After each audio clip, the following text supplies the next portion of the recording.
A deputada federal Carla Zambelli conversou em live transmitida pelas redes sociais com o jurista Ives Gandra Martins, que falou sobre as invasões do Poder Judiciário sobre outros poderes e sobre decisões arbitrárias de ministros do Supremo Tribunal Federal e do Tribunal Superior Eleitoral.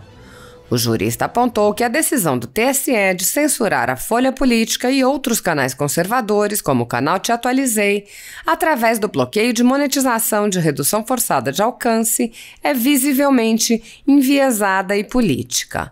Gandra disse: dá a impressão de que se volta à década de 60, em que se tinha preferência por um ou outro. É uma decisão preferencial desmonetizar só os canais de direita. Não é uma figura que se justifique. É interferir diretamente no processo econômico por suspeita. Ives Gandra Martins explicou ainda que a decisão não tem base legal. A decisão do TSE é uma decisão sem base. O título 7 da Ordem Econômica permite a livre difusão, assim como o artigo 220 de toda manifestação de comunicação. Se há um fato concreto, pega-se o fato concreto e se pune. Mas pegar e dizer que ninguém mais pode receber porque suspeitamos é uma medida que afeta diretamente a existência desses canais. O jurista manifestou sua indignação.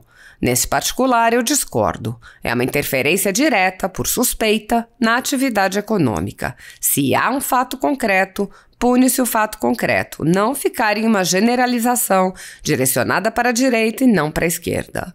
Ives Gandra Martins afirmou: hoje estamos discutindo fake news, mas não o que disse o embaixador dos Estados Unidos, que o mal do Brasil é a corrupção.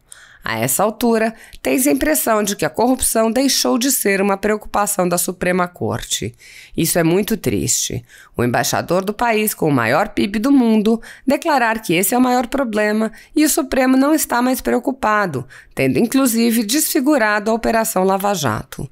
Isso é muito triste e faz com que o povo brasileiro fique desiludido. O jurista sugeriu: o Supremo tem de voltar aos tempos de Joaquim Barbosa, quando tinha uma preocupação de combater e houve uma recuperação muito grande de recursos que tinham sido retirados, mensalão, petrolão. O jurista falou sobre a situação política. Temos vivido momentos difíceis, o primeiro passo para tentar solucionar é termos o diálogo novamente em uma democracia, distensionar e decidir o que se vai combater. Carla Zambelli, por sua vez, ressaltou: o artigo 5º diz que podemos nos manifestar pacificamente. Derrubamos uma presidente da República sem quebrar uma vidraça. Faça sua manifestação de forma pacífica. Assista. O povo tem que participar de tudo isso, o povo tem que estar atento. O senhor me ensinou isso, que o povo tem que estar atento a tudo isso. Eu acho que é momento da gente tentar encontrar essa distensão. Eu, como deputada, me proponho a tentar distender o processo no Legislativo, mas fico bastante preocupada ao mesmo tempo de que essas constantes arbitrariedades continuem acontecendo. Então, peço encarecidamente que os ministros do Supremo pensem nas pessoas que estão sendo atingidas, principalmente os youtubers, as pessoas que estão sendo investigadas de forma arbitrária e muitas vezes sem direito à defesa antes de decisões tomadas, como por exemplo a Bárbara e outros youtubers que tiveram seus canais tirados do circuito político, você não consegue nem achar mais os canais deles, e monetariamente também tiraram o poder monetário. Isso são decisões que foram tomadas antes do amplo direito à defesa, né, doutor Ives? Também eu discordo dessas decisões do Supremo Tribunal Federal, até porque dá a impressão que se volta à década de 60, que havia opção preferencial para uma determinada classe de pessoas, e que é uma opção preferencial monetizar só os canais de direita e não os canais de esquerda. Se fosse uma desmonetização, teria que ser geral e não apenas específica. Por outro lado, também considero que não é uma figura que se justifique, porque isso é interferir diretamente no processo econômico por suspeita, o que vale dizer, a decisão para mim, do Tribunal Superior Eleitoral, entende, é uma decisão, enfim, sem base Inclusive, no título 7º da Constituição da Ordem Econômica, permite a livre difusão, e do artigo 220 de toda a manifestação de comunicação. Porque, na verdade, se é um fato concreto, pega-se o fato concreto e esse fato concreto se pune. Mas pegar e dizer ninguém mais pode receber, que nós suspeitamos, é evidente que está se tomando uma medida que afeta diretamente a existência desses canais, que tem evidentemente seus seguidores. Enfim, também com respeito aos ministros do TSE e principalmente Luiz Roberto Barroso, com quem tenho livros escritos, que é um fantástico constitucionalista. Já trabalhamos juntos na Comissão da Reforma Política, que de 2012, quando o presidente Sarney criou esta comissão, e trabalhamos há uns 13 a repensar o Pacto Federativo. A minha admiração é indiscutível. Nesse particular, discordo. É uma interferência direta, por suspeita, na atividade econômica, sem que se parte. E o fato concreto é mais fácil. Tendo o fato concreto, pune-se o fato concreto. Não ficar uma generalização, e uma generalização direcionada para a direita e não direcionada para a esquerda, onde nós temos que lembrar também um dado. Nós hoje estamos discutindo fake news e deixamos de discutir um dos males maiores, que o embaixador dos Estados Unidos, quando saiu do Brasil, disse que o mal do Brasil era a corrupção. Houve uma época que o brasileiro estava com a esperança de que nós estamos combatendo a corrupção. E a essa altura tem-se a sensação que a corrupção deixou de ser preocupação da Suprema Corte. E isso daí é muito triste, porque quando o embaixador do maior país em nível de PIB do mundo declara que esse é o maior problema, e a essa altura o Supremo não está mais preocupado, tendo inclusive desfigurado a Operação Lava Jato, é muito triste e faz com que o brasileiro fique um pouco desiludido. Então a sensação que eu tenho é que nós temos que também levar, o Supremo tem que voltar a tempos do Carlos Aires, Joaquim Barbosa, quando tinha a preocupação de combater, e houve uma recuperação muito grande de recursos que tinham sido retirados do Mensalão e Petrolão, recursos novamente para o erário do Tesouro Nacional. Enfim, temos momentos difíceis, mas o primeiro passo para tentar solucionar é distensionar, é ter o diálogo de novo numa democracia, para depois verificar quais são os objetivos. Combater o quê? E alavancar o quê? Desenvolver o quê? E combater o quê? É isso que nós vamos fazer. É isso aí, pessoal. Eu termino dizendo para vocês que o artigo 5º diz o seguinte: nós podemos nos manifestar pacificamente. E nós derrubamos uma presidente da República, doutor Ives, sem quebrar uma vidraça. Então, de forma pacífica, faça a sua manifestação. Mas jamais de forma agressiva, porque é isso que eles querem. E nós não vamos nos igualar a inimigos como aqueles que incendiaram a estátua do Borba Gato ou outras coisas. Agir e não reagir. Nós temos ideias, levar ideias para frente, não reagindo, porque a reação é normalmente gira espírito de corpo. Se as ideias são boas, elas valem por si só. Se não forem boas, elas desaparecem por si só. Isso é que me parece que tem que ser feito. Serenidade e diálogo são dois elementos fundamentais para que uma democracia cresça. Obrigada, doutor Ives. Um beijo, pessoal. Minha filhada. Olá, pessoal, muito boa tarde. Aqui é a Carla Zambelli, estou com meu padrinho de casamento, querido doutor Ives. E eu sei que vocês têm estado bastante aflitos com tudo que vem acontecendo. E aí vim buscar os conselhos, os sábios conselhos do meu antigo conselheiro, né, padrinho não só de casamento, mas de vida política. E gostaria que ele falasse para vocês um pouco sobre o que ele tem pensado. Doutor Ives, as pessoas estão bastante tensas por conta de algumas decisões que têm acontecido no âmbito do STF, até com pessoas que não têm foro privilegiado, foram decididos lá no âmbito do foro.